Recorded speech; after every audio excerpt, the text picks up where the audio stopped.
The game is called That's Me, That's Us. So it's pretty simple. I'm going to say stand up if, and I will complete the sentence. If that sentence applies to you, can you please stand up, levez-vous, and say, that's me. And if other people are standing around, kind of look around, and then say, that's us. That's me. That's us.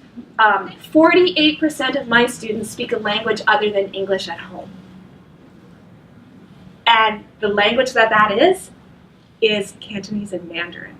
Like in some of your schools too, school is the only time where they speak English. So by playing those games like That's Me, That's Us, it helps us because we have to think about being safe first. But one of the things is that if they don't feel comfortable, they're not going to take risks. Now I know in our room here, everybody speaks English. So it was okay for me to do this. So there are, of course, many different strategies that we can use to make things safe. So lots of copying. So if you'll notice, I sat down and I did it too. I didn't sort of stand to the side and say, oh, go ahead, carry on, good job. So copying is helpful, and community circles and other sort of strategies that establish that it's a safe place to take a little bit of risks will help. So there are some simple strategies that I'm going to suggest, and right now I'm going to talk about the read aloud ones. Elephant and Piggy was my savior because it was simple, it was funny, it was easy to follow along. With some of my older students, having some main word pre-prep was useful. So telling them in advance, you know, this book is about X, Y, and Z. X, in your language, is this. Because we have so many kids who speak speak Mandarin and Cantonese at my school, we use peer translators a lot. Because we have kids who are much more confident in their English and their Chinese, and so they will be more than happy to translate. Only caveat, and I'm noticing this with my older kids, is to make sure that they're translating exactly what you're saying. Repetition in your books and your choices for read aloud are helpful. So I know Miss Chu loves the Robert Munch books because there is that, because he loves that repetition of you know, the pattern just keeps coming back and coming back.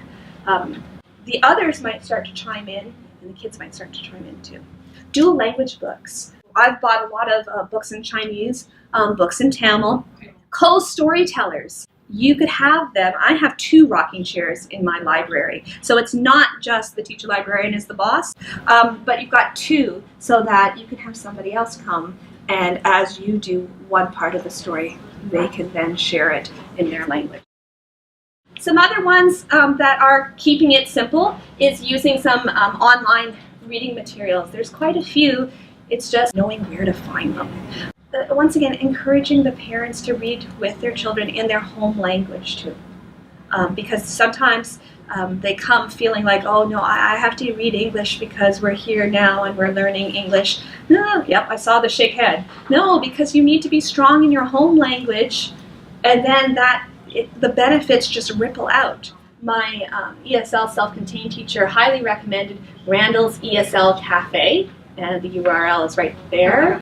And they have a huge amount of resources. And the other one that she really liked in terms of reading and vocabulary is learningchocolate.com. Also, we have Bookflix, but Bookflix is subscription-based.